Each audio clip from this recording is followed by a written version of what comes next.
everybody. I'm absolutely delighted to be joined by these. Look at these lovely two. Absolutely gorgeous here. We've got Glyn Trott of Calmony. How are you, sir? I'm good this morning. Good to see you in glorious pink as always. There you go. That's what it is. You can summarise us just down to a colour. There you go. And we got Mr. Mintz. How are you, Mincy? Good morning, everybody. Yeah, I'm doing good, thank you. You're the real voice of the agent, my friend. Don't let anyone ever tell you not. They stole my voice, but I'm here to reclaim it. Okay, well, let's see what we can do here. Glyn, we've been following Carmenly with interest, obviously, since you launched it, and it's been going down. It's fair to say incredibly well with well, across your client base, but also around our Kerfuffle members and our round members and everything else there. For those people that don't understand what Carmenly is, can you just give us the elevator pitch, and then we'll go into the reason we're on the webinar here now? Yeah, Calmony is basically client bank accounts. Big challenges around banks letting agents keep and get their client accounts, and we've just basically wrapped up within that backs and a PayPal element. Yep. So big bulk of our customers coming to us now, the agents that are losing their accounts or startup agents that can't get their client accounts. Okay, and thank you for doing that because, as you know, famously, I never know what any of these people do. So that's really cool that you did that. It has been going. It is fair to say, though, you've invested a lot of time, effort, and the tech is absolutely fantastic about it. I mean, you're only going to agree with that. But this is something you're really proud of, isn't it? That you've got out of the labs. Yeah, this is that blend of prop tech and fintech piece that truly believe in. Most banks don't really look after agents; they make it quite complicated. So for us, it was just that blend of being a banking online banking system for property agents. Yeah, and it's just reminded me there, David. He has got us beat. He's in fintech as well. We need to somehow start claiming that back. Dave, just from an independent agent's point of view, in fact, from all agents' point of view, has been a real headache, hasn't it? I mean, we've been talking about this for the supplier MOT reviews we've done. Increasingly so, people are having issues on the banking front. Yeah, so I think it's probably worthwhile setting the scene on that. The sort of issues we've all had with client account banking has been well documented, and we feel like we're just getting over the trauma of that. But as ever in this industry, just once we've got over one bit of trauma, we get Yeah. thrown a new challenge. And I think that one only has to turn on the TV or open a newspaper and see that we're living in a very volatile world when it comes to the word sanctions that keep coming up time and time again in the news. But for us as agents, we are being dragged into this. We cannot now just detach ourselves from what's going on worldwide. It has very real ramifications for what goes on within our businesses and our compliance um, requirements, but also obligations. And it can be a massive burden. But I'm I'll, hoping. I'll jump. I'll jump in there, David. I think what has changed is government is almost outsourcing the policing with the sanctions checking and the AML. So this is they're going. We just want to catch all these Russians buying UK property and trying to get around the sanctions piece. But if you think about it, they're outsourcing it to the agents. They're basically saying it's now your job to police this, and if you get it wrong, we'll fine you. Glenn, I've been reading some articles about how we should actually be doing podcasts correctly, which isn't bad considering we've been doing this 5 years now. And what they tell us is that we've got to throw in a hook as to why people should stay on board. The, Okay. the thing that stood out for me were that you said in terms of the letter and everything else, and we're going to come into some of the new legislation, some of the new issues that are around it now is. But the one that you caught my eye with is if you have 100 landlords, then after the Carmenly cost, you could earn £4,210 this year and then 1,690 each year after that. Um, you have my attention. Now we'll probably come on to that bit more, We'll come but back to that. that was me being very clever and putting that little sort of that hook in to keep them on there. Do you want to just set the scene for us again, though, as to what's actually been changing recently? Yeah, it's really kind of left field. Come even we were slightly caught out by this. So in November 24, you've got a new department. Effectively, it's called the Office of Financial sanctions implementation. It's like, catchy. Yeah, catchy. We call it OFSI. It took us a while to go, yeah, just call it OFSI. Okay. And in essence, it's the enforcement department. So where in the past where HMRC would come into a estate agent, rip through all your AML checks and then give you a whopping fine. Yeah. Effectively, the OFSI department is taking on that role. So from November, it was suddenly coming out that this OFSI regulation was around the department. And basically, they clarified the old days of that magical €10,000 as a letting agent. If you don't take a 10 grand or €10,000 rent in a month, you're all okay. That's gone. So they've just got completely scrapped that limit. So effectively, you take £1 of rent, that's now you're under the scrutiny of OFSI. I know you don't think that OFSI is a very catchy name, but just to make it more sticky, they've given it its own tagline: engage, enhance, enforce. And that has some real ramifications, though, the enforcement side of it.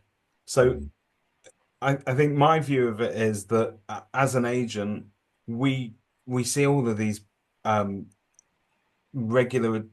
regulatory sort of changes coming over the hill. We need to adapt to it. A lot of us will bury our heads in the sand and sort of just say, look, not now, not now, not now. We've got enough going on. We'll catch up with this later. The sort of fines that they're giving agents means that you cannot ignore this, can you? No, so the fines can go up to £1 million, but what they have changed is the criminal aspect, so you can be prosecuted criminally. So that's prison sentences. So, that's the real shift in government attitude is if you in any way we can prove you were facilitating this, it's a crime. It's not just a crime. It can involve prison time. So failure to comply with the regulations can result in fines up to £1 million, criminal conviction and up to 7 years in prison, and direct to disqualification. Wow. Yeah, I mean that's not toothless, is it?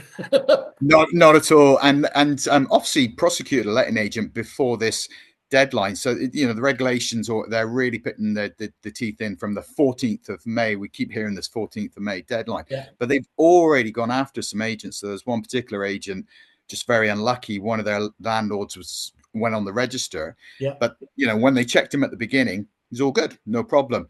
As he's gone through the years, they paid him rent 26 times, and that resulted in a £15,000 fine. So they were already biting. They're already going for it. That's really interesting, isn't it? That it's not just the obligation to check somebody at the beginning, as we've always done, perhaps even with the sale process, we do that at the beginning when you're onboarding a client. You don't then expect to continuously necessarily monitor them, but those requirements have now changed. Yes. You're talking about almost a 24-hour, it can be day to day, can't it? Yeah. So, a lot of the referencing companies, they're trying to tackle this by going, look, we'll add AML check to your tenant reference. But you're really hitting a couple of what we call the OFSI blind spots. So got to check the tenant, and now I've got to check the landlord. That's great. Checked you yesterday, you're good, but today you're on the sanctions register. So that's this blind spot. The other blind spot that's really there is, Whaley's my rich uncle. So I pass a nice, fantastic AML check with you, David, and I pay my first month's and second month's rent, and you see this lovely little payment reference from, 10 Downing Street. And then in month 3, my rich uncle, Simon Well, comes along and he starts paying my rent. But you haven't checked him. So all it's changed on the bank statement was it stayed the same. It was literally a different bank account. So that's the challenge we've got, is these blind spots around who we're checking, and we've got to continually check them, and also who's paying. I think, isn't it also that there's a bit of a reality out there as well that, and we will put the link on, I think it was an Estate Agency Today story, wasn't it? We'll put the link out there. That's going to be the tip of the iceberg, isn't it, really, going forwards? Absolutely, because you just can't, if you've got 100 landlords, that just think of that volume and 100 rents coming in, and what's that probability? In most cases, it is pretty low, but, we just don't know where that money's going or where it's coming from. So, for example, we check, David's the landlord and he gives us some bank account details, and we got an account name, but truly, is it his account, or is it, somebody, some business partner who's living in Russia's account that the money's going to. Yeah, it's terrifying. I mean, we were talking about, look, those fines and the criminal aspect of it are bad enough in itself, but the other thing is to be tarred with that brush, that reputational damage as well, isn't it? Your competitors are going to have a field day with that. Well, in part, and we see that with HMRC when they go after estate agents. But the real challenge is, I just find it a very peculiar incentive. So one of those requirements of OFSI is if you discover there's a sanctions breach, you've got to freeze the funds, which makes sense, but you've then got to report. So if you've paid the landlord, like that agent in London, 26 times, you're duty bound to report. You go and report it. As an incentive, they'll discount the fine by 50%.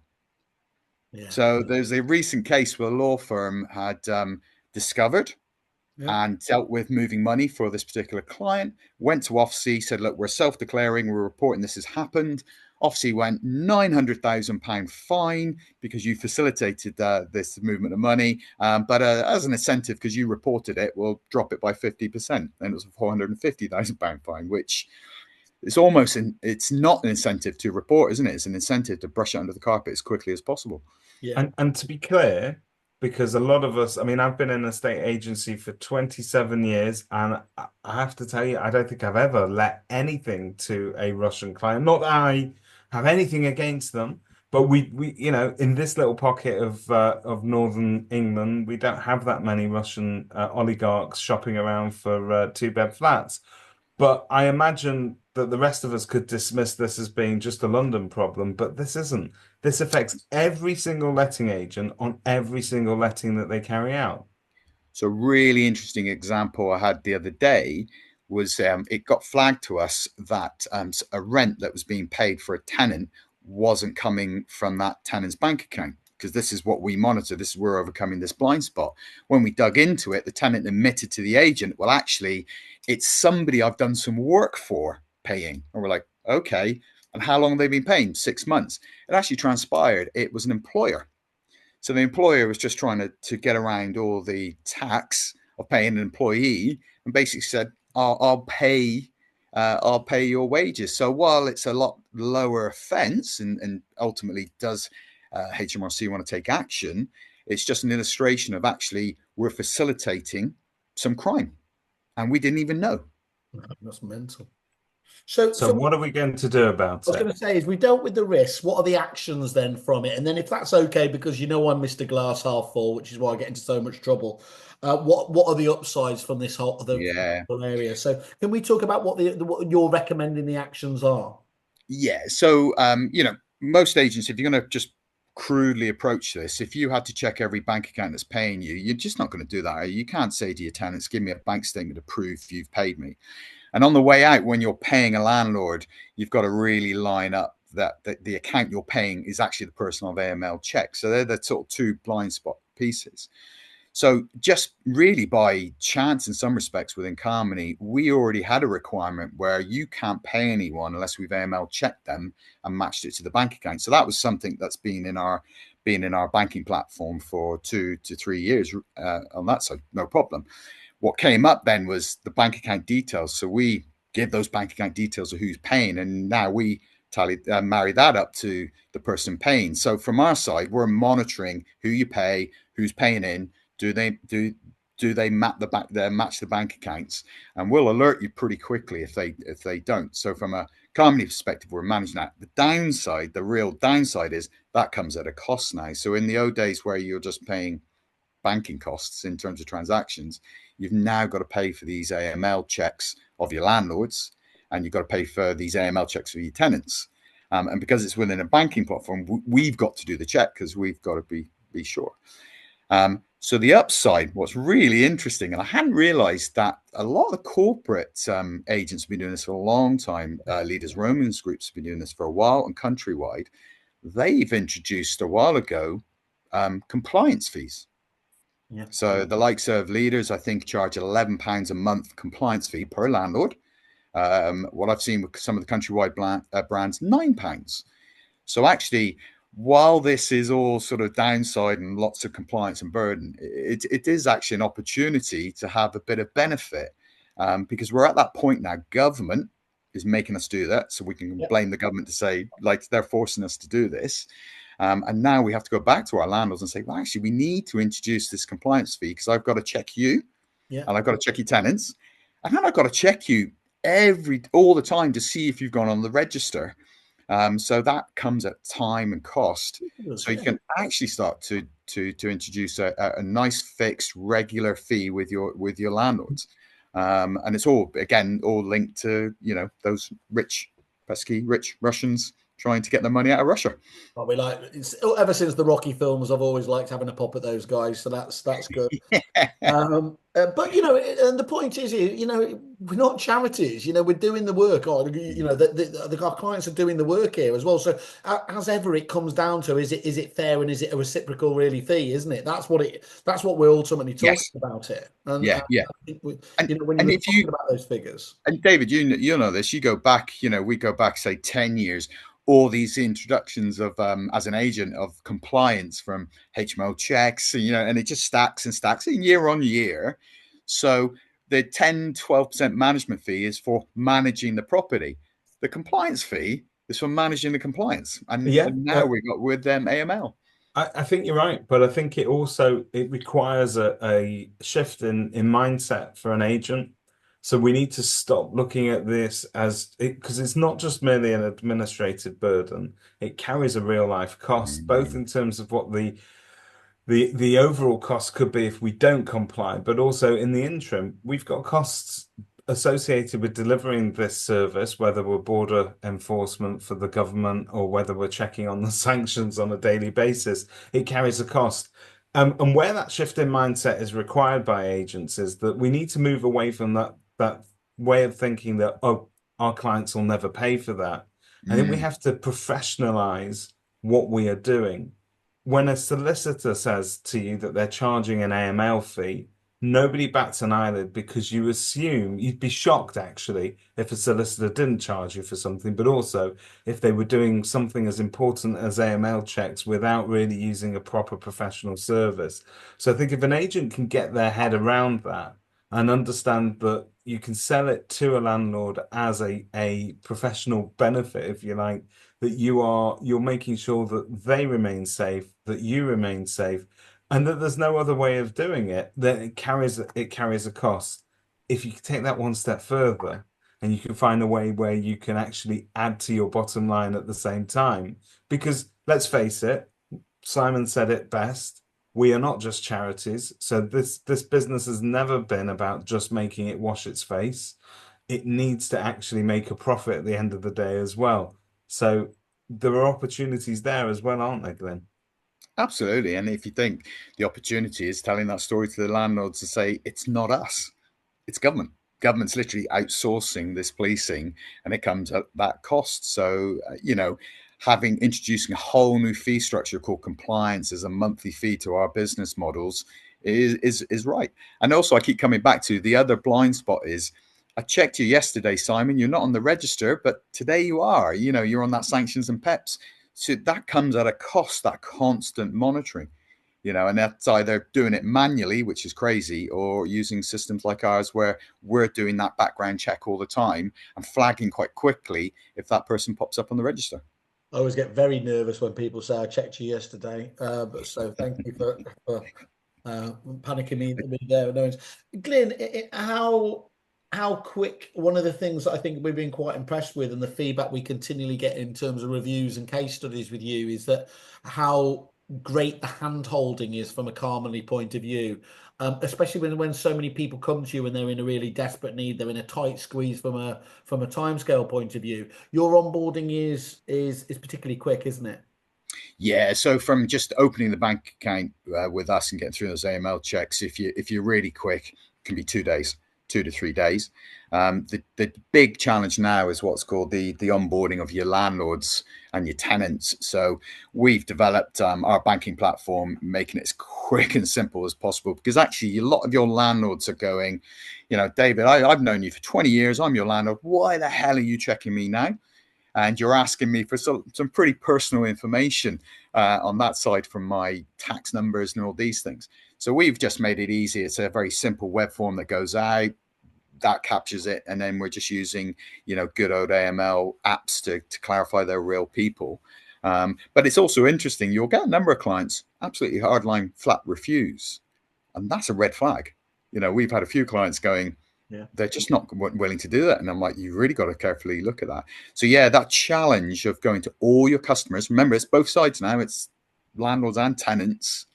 Getting them to do those checks, you know, is key, and that's a big piece we focused on, was trying to make that as quick and simple as possible, because the last thing you want is to bury your negs in getting all that electronic copies and coming back in and typing it into a portal and doing the checks, and then, you know, trying to work out if they've passed. And most of the time people will click they've passed, I just need to get this off my desk.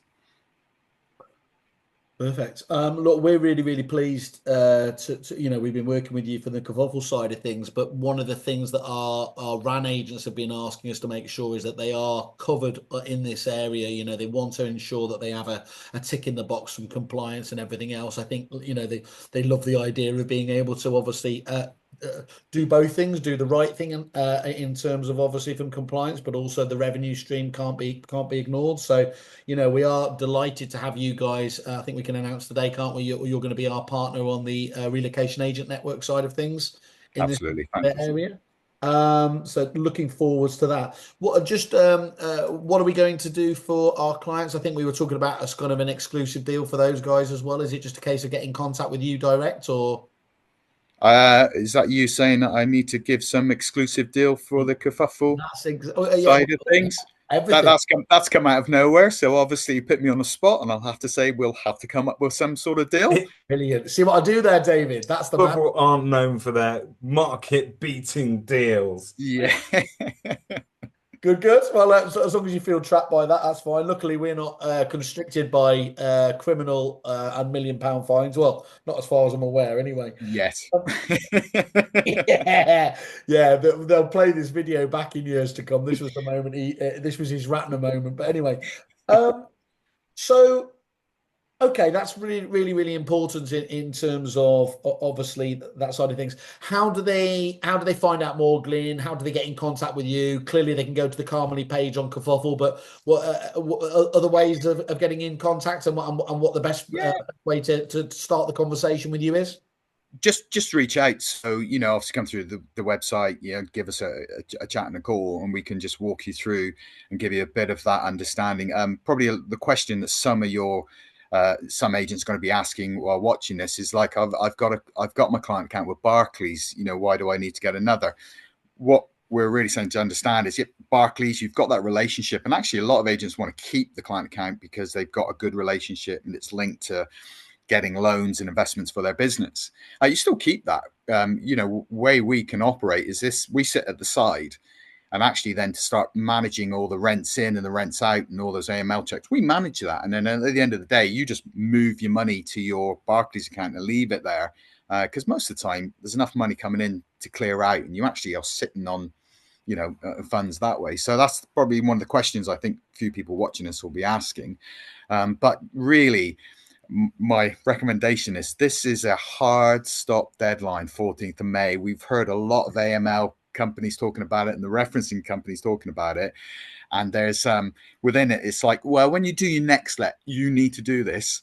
Just remember that London agent was fined in November £15,000 for paying while it's this deadline, and it's applying to, say, new tenancies. You're at risk. You are literally at risk now, and we may not think we are, but we'll just start to see more of these stories popping up, because you've now got a dedicated department knocking on doors and going through, you know, your bank statements and going through your checks to find out is there somebody on your register. Well, you're a lovely fella, Glyn, but you've terrified the crap out of us. So thank you for an excitement. And Glyn, in real terms, if I am a very happy Calmony customer, and something that and I've got this sanctions monitoring ongoing automatically, I can go to bed at night, but when I wake up in the morning, I may receive a notification to say, hey, something's changed with a particular client. What then must I do? What happens after that? So when we spot if somebody's on the register, we'll quickly jump in and freeze the funds, because that's the key thing we have to do with OFSI. and then it's ultimately we'll walk you through the reporting, because you as an agent must report that to OFSI. So we'll tell you when they went on the register, we'll freeze the funds immediately, and then we'll walk you through that, because you must immediately register it. So if catching it in month one, you're probably not going to get into too much trouble, because you did the right thing that way. The real risks come from those little just change of bank accounts, different bank account paying. So when that happens, it flags. And there's genuine reasons, bank of mum and dad paying, different bank account changes. So we see it once, we kind of just let you know this has changed. You need to go and find out why. You may need to do a check. We see it twice, we give you quite a stern warning saying, look, we're going to get into a realm of having to freeze the funds. See it a third time, we have to freeze the funds. And this is for every agent, not just residential. This can be commercial. It can be the OFSI regulations are the OFSI regulations, right? The OFSI regulations are regulations for business. So all they've done is they clarified for letting agents, because we had the legislation around this €10,000 limit. So they clarified it for agents to say that limit's gone. But at the end of the day, any business, so you've got block managers, you've got right to rent, you've got build to rent, all those. If you're handling any funds in and out, OFSI applies. Like the example I gave with the solicitors, which you kind of expect, any business. If you're facilitating movements of money, OFSI applies. Well, I'm going to sleep well tonight, because it's no secret, I'm a Calmony customer. Yeah, there you go. There you go. Okay, Glyn, anything else we need to top and tail this on? Otherwise, I think we'll end that there, and it'll be good to catch up with some users over the coming months as well to get some feedback from them, because as I said, it's we're hearing good things from what they're seeing about Calmony at the moment. Brilliant, fantastic, great guys. Look, great catching up. Thank you. Cheers. Bye bye. Bye bye.